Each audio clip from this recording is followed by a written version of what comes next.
Hello again, fellow audiophiles. I am Wave Theory, and today we are taking a look at the final A5000 in-ear monitor. These are a $280 US single dynamic driver set, okay, from Japanese company Final Audio. These were a kind loan to me by Audio46. Audio46 has made no attempt to influence my opinion on this review at all, so all of the thoughts that you are about to hear are mine and mine alone. So let's go ahead and do shameless self-promotion, and then we'll come back on the other side and talk about the final A5000. Hi, I'm Wave Theory's human companion, and he wants you to know that your support of this YouTube channel helps keep the reviews coming. If you enjoy Wave Theory's honest, thorough style, then make sure to like this video, subscribe to the channel, and check out the links in the description below to sign up for the Patreon or send him a tip through PayPal. All right, enjoy the musings. The A5000, as I just said, is a $280 US, and I said a single dynamic driver. And that needs a little bit of unpacking because the driver that is in here has a 6mm diameter, and it is completely made in-house by Final. They designed it, built it, manufactured it, all under their own roof, apparently. Okay, and they call it it's on the screen over there, one moment, the F-Core DU driver. And I can put a link to where they describe what that means, and that will be down in the description below. But it is just their twist, their own custom-made dynamic driver solution. So what we're going to do next here is I'm going to do one of those overhead views again where I give you a close-up look at the build of this. We're going to look at the cable, the packaging, all of that kind of stuff, and then we're going to come back on the other side and talk about the sound. So let's get to it. Final A5000 IEM. Here is the box, the stock packaging there. Okay, fairly nondescript, compact. Okay, not a whole lot there on the front. On the back, we do get a couple of specs, such as 18 ohm impedance and 100 decibel per milliwatt sensitivity. Okay, they are pretty light, 28 grams and all of that. Like, they are a pretty light set. I will show them to you in a little bit more depth in a moment. And then, of course, package contents and so forth. So let's open this up. And inside we get the stock ear tips, which, not surprisingly, are made by Final. Okay, so get a few different options in here.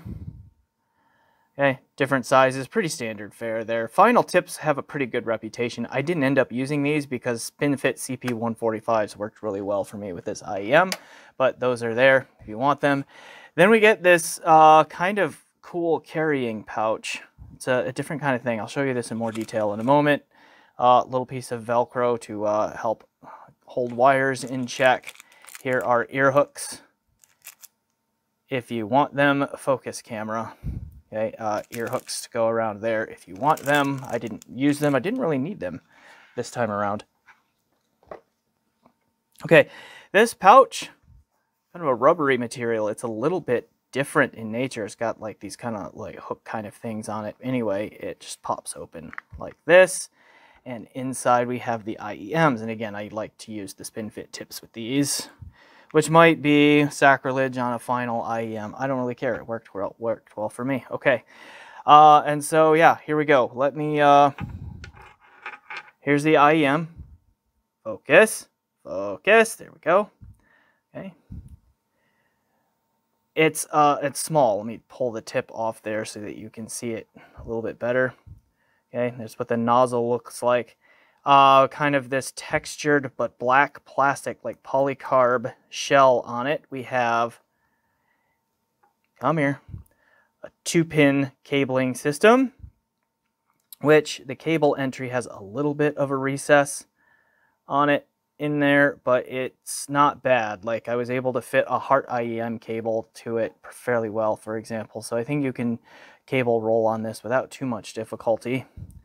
Right, so forth. Anyway, again, the IEM itself, very small, very light. Here, in comparison, is my Dunu Vulcan, which I still have these around. You can see, like, it's bigger. It's noticeably larger than the final, and also like it's heavier. So these, the finals here, the A5000s, are very light. They are plastic, but again, they just very light, and it ends up being quite comfortable. I had very, very few comfort issues with these, wearing them around, just because they are so small and light. They fit into my ear opening really well, actually. So they are one of the better IEMs I have used in terms of comfort.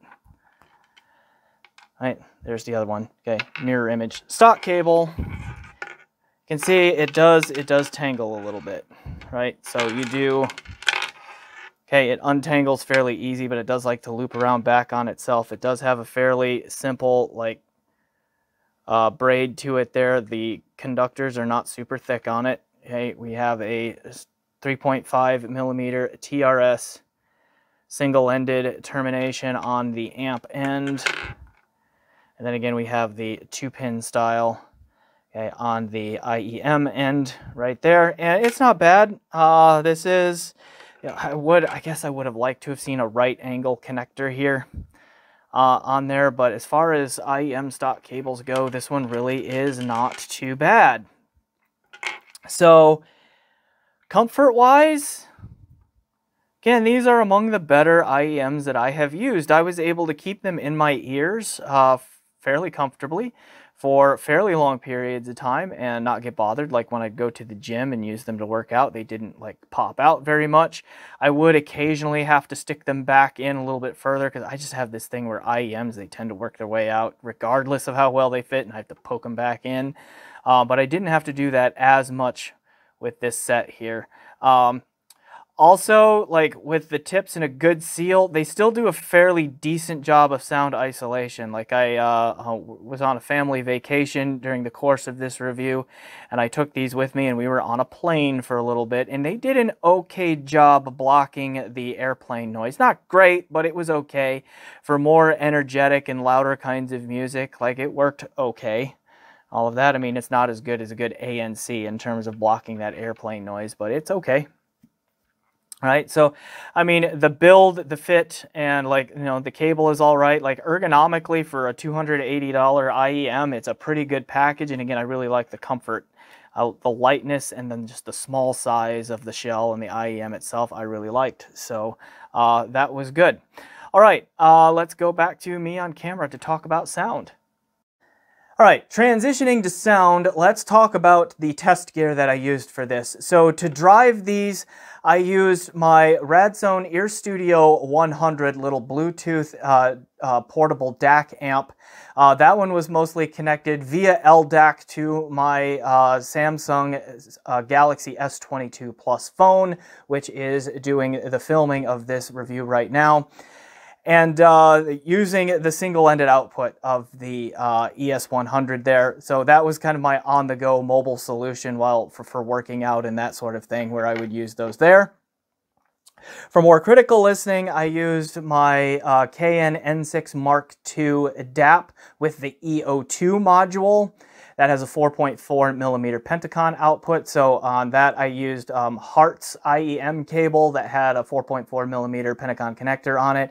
And I also used the stock cable on these because I have a little 4.4 millimeter balanced to 3.5 millimeter single-ended TRS adapter plug, which that's safe to do with many 4.4 millimeter Pentacons. Don't try adapting those kinds of things with like an XLR or a TRRS output. Don't do that. Okay.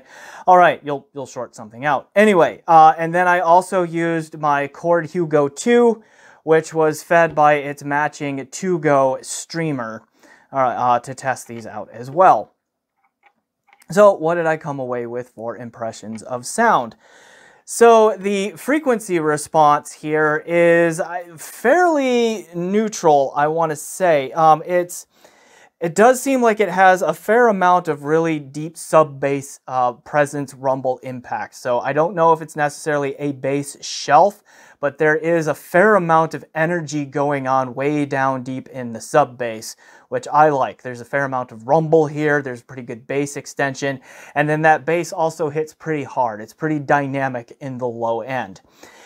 The tonal balance through the mids and the trebles seems pretty good on that. I did not get the sense that the mids or the treble were like too much above or below neutral in terms of overall presence, and they are definitely well tonally balanced, save for one spot through the treble where whatever the frequency range is around most crash cymbals, there's just a slight, and I do mean slight, peak that would come in there that would make them sound just a little bit thin and shimmery and not quite tonally balanced, or not quite natural in their timbre. But it wasn't horrible, and it really didn't affect the consonant range very much, so there wasn't a whole lot of sibilance, like sharp S's and T's and that sort of thing. So overall, like, what would I call the frequency response signature? It is mostly neutral to my ear, just a hint of maybe a sub-bass shelf going on there. So neutral, warm, dark, maybe. It's not, I don't really want to say warm though, because I didn't really notice a whole lot of extra oomph in the like upper bass, lower mids through that mid-bass region where a lot of bass comes out. But mostly neutral with maybe a little bit of a sub-bass emphasis, just a little bit. Now, the presentation here is a little bit more on the relaxed side once you get up in through the mids and the treble. The bass, again, is very deep and impactful and hits pretty hard and has good definition to it, good pitch articulation and all of that in the low end. The mids and the treble are detailed. They are mostly smooth. They are well tonally balanced, but they are a little bit more relaxed in their presentation. I don't think they're brought down or recessed at all in terms of frequency presence, but just the way they are presented is they are just a little bit more relaxed. They're not quite as active or as energetic as the sub bass is.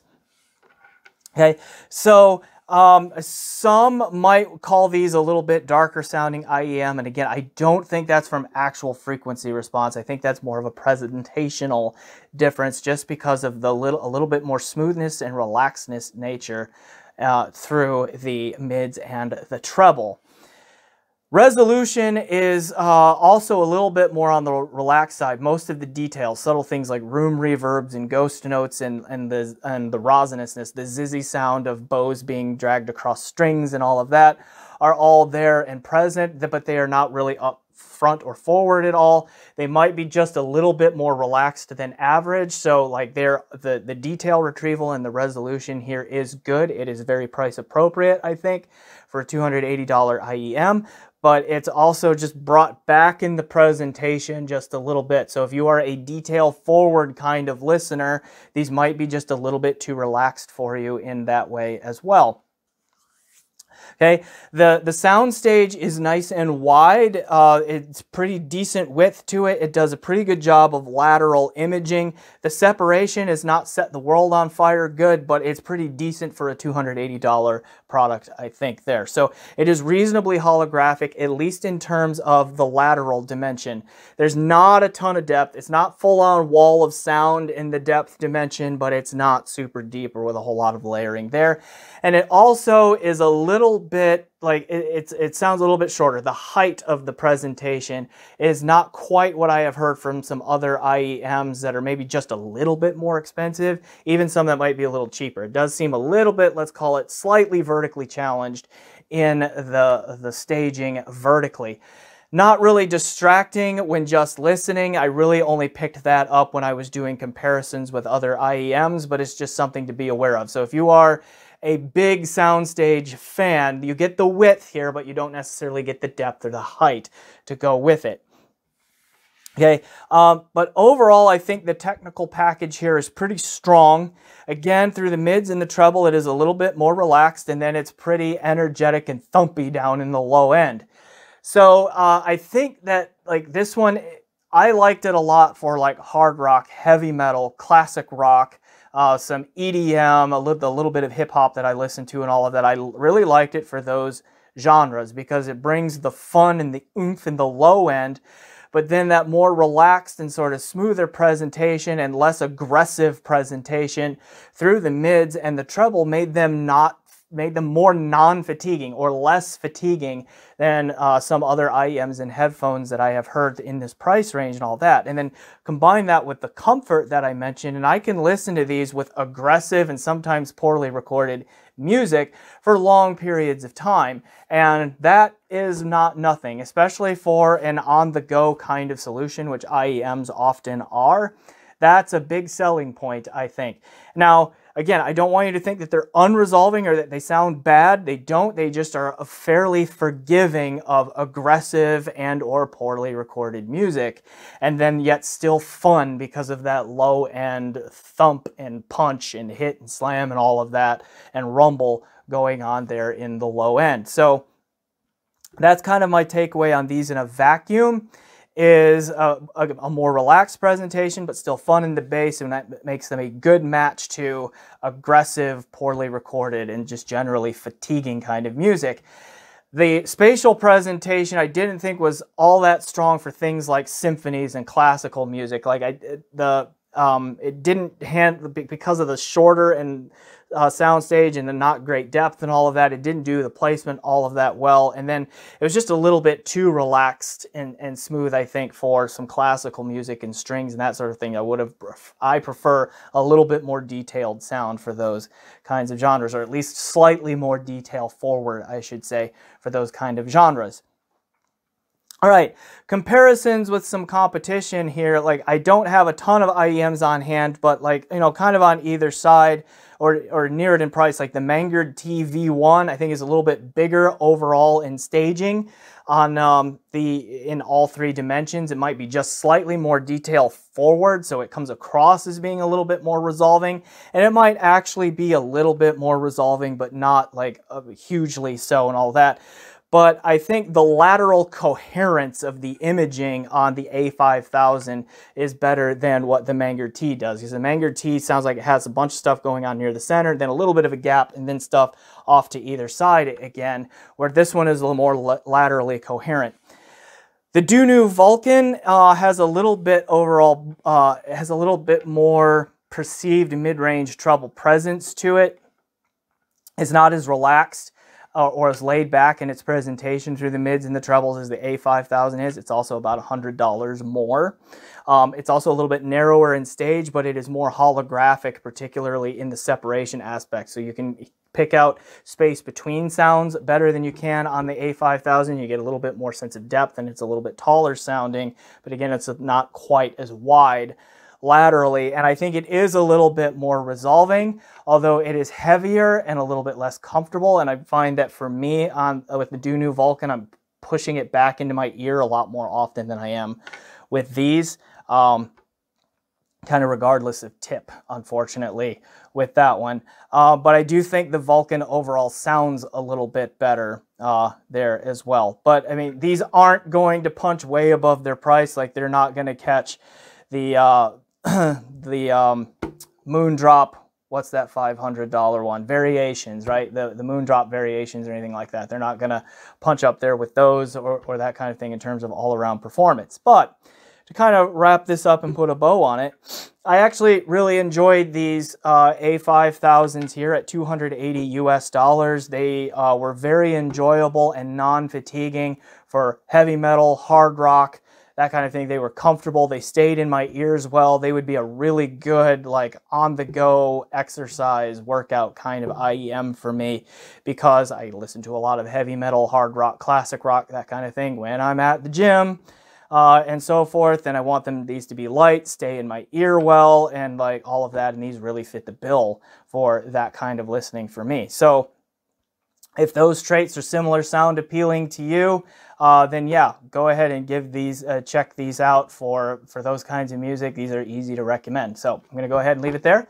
I am Wave Theory. Thanks for watching. Please remember to like this video if you haven't, subscribe if you haven't, hit that bell, do all of those things you do to support YouTube channels. Check out my PayPal, my Patreon, and all of those things. And as always, enjoy the music.